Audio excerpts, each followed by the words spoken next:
নমস্কাৰ বন্ধুসকল, মই হিৰ আপোনালোক সকলোকে স্বাগতম জনাইছোঁ আমাৰ এই চেনেল ডিটেইল বন্ধুলৈকে। বন্ধুসকল, আমি যেতিয়া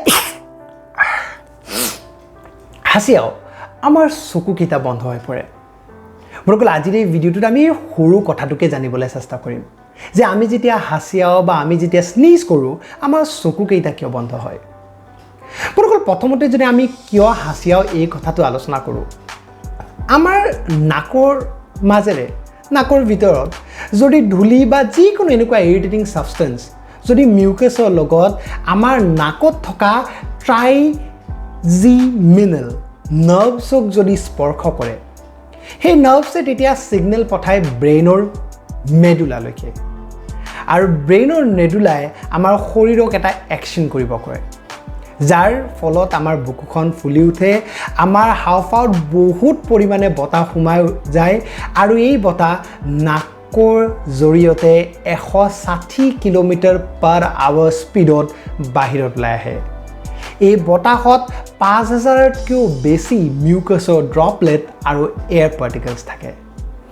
বন্ধুসকল, বহুতেই ভাবে যে ইমান বেছি ফ'ৰ্চত, ইমান বেছি শক্তিৰে যিহেতু আমাৰ নাকৰ মাজেৰে সেই বতাহবোৰ ওলাই আহে, সেয়েহে যদি আমি চকুকেইটা খুলি ৰাখোঁ আমাৰ চকুকেইটাও হয়তো ওলাই আহিব পাৰে, আৰু বহুতেই কথাটোক বিশ্বাসো কৰে। বন্ধুসকল, এই কথাটো কিন্তু সম্পূৰ্ণ মিছা। কিন্তু এবাৰ এনেকুৱা হৈছিলে 1882 চনত নিউয়ৰ্ক টাইমছৰ ৰিপৰ্ট মতে এগৰাকী মহিলাই যেতিয়া ট্ৰেইনৰ ভিতৰত স্নিজ কৰিছিলে, হাঁচিয়াইছিলে, তাইৰ চকু দুটা বাহিৰত ওলাই আহিছিলে। কিন্তু পাছলৈ গৈ পেলাই বিজ্ঞানীয়ে ইয়াৰ কাৰণ এটা বেলেগ বুলি কৈছে। বন্ধুসকল, আমি যদি হাঁচিয়াওঁতে যদি আমাৰ চকুকেইটা বাহিৰত আহিব লগা হ'ল হয়, তেনেহ'লে আমাৰ চকুকেইটা বন্ধ কৰি আমি সেই পতাৰ জৰিয়তে মানে চকুৰ পতাৰ দ্বাৰা আমি চকুকেইটাক সুৰক্ষিত ৰাখিব নোৱাৰিলোঁ হয়, কাৰণ আমাৰ চকুৰ পতাৰ মাংসপেশী ইমান বেছি শক্তিশালী নহয়। বন্ধুসকল, এতিয়া যদি আমি কাৰণটোৰ কথা কওঁ যে আমাৰ চকুৰ পতাকেইটা কিয় বন্ধ হৈ যায়।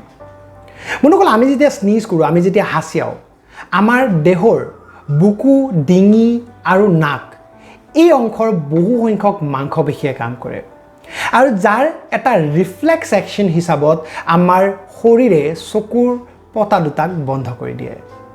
বন্ধুসকল, ৰিফ্লেক্স একশ্যন সেইটোৱে যিটোৰ দ্বাৰা আমি মহে খাই থকা ঠাইটো নেদেখাকৈয়ে হাতেৰে চপৰিয়াব পাৰোঁ, সেইটোকে আমি ৰিফ্লেক্স একশ্যন বুলি কওঁ। কিছু অধ্যয়নত এইটোও কোৱা হয় যে আমি যেতিয়া স্নিজ কৰোঁ, সেই হাঁচিয়াও যেতিয়া সেই হাঁচিৰ লগত ওলোৱা বতাহত বহু পৰিমাণৰ জীৱাণু আৰু বহু পৰিমাণৰ বেক্টেৰিয়া ওলায়, আৰু আমি জানো আমাৰ শৰীৰটো বহুত বেছি ইণ্টেলিজেণ্ট হয়, যাতে সেই বেক্টেৰিয়া বা সেই জীৱাণুসমূহ যাতে আমাৰ চকুত পৰিব নোৱাৰে, তাৰ কাৰণে আমাৰ শৰীৰে ৰিফ্লেক্স একশ্যন হিচাপত আমাৰ চকুৰ পতাটো বন্ধ কৰি দিয়ে। বন্ধুসকল, সেয়েহে নাভাবিব যে আপুনি যদি কেতিয়াবা চকু মেলি পেলাই হাঁচিয়াই আপোনাৰ চকুকেইটা ওলাই আহিব।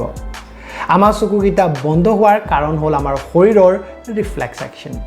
বন্ধুসকল, আশা কৰিছোঁ আজিৰ সৰু ভিডিঅ'টোৰ দ্বাৰা মই আপোনালোকক যিখিনি কথা বুজাম বুলি ভাবিছিলোঁ সেই সৰু কথাটো আপোনালোকে বুজি পাইছে।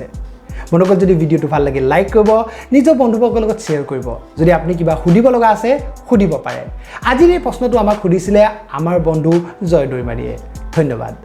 বন্ধুসকল, ভিডিঅ'টো যদি চাই আছে ফেচবুকত তেনেহ'লে আমাৰ পেজটো লাইক কৰিব, আৰু যদি চাই আছে ইউটিউবত তেনেহ'লে আমাৰ চেনেলটো ছাবস্ক্ৰাইব কৰি সেই বেল আইকনটো দবাই দিব, যাতে আমাৰ ন'টিফিকেশ্যনসমূহ আপোনালোকে পাই থাকে। বন্ধুসকল, আজিৰ বাবে ধন্যবাদ। জয় অসম।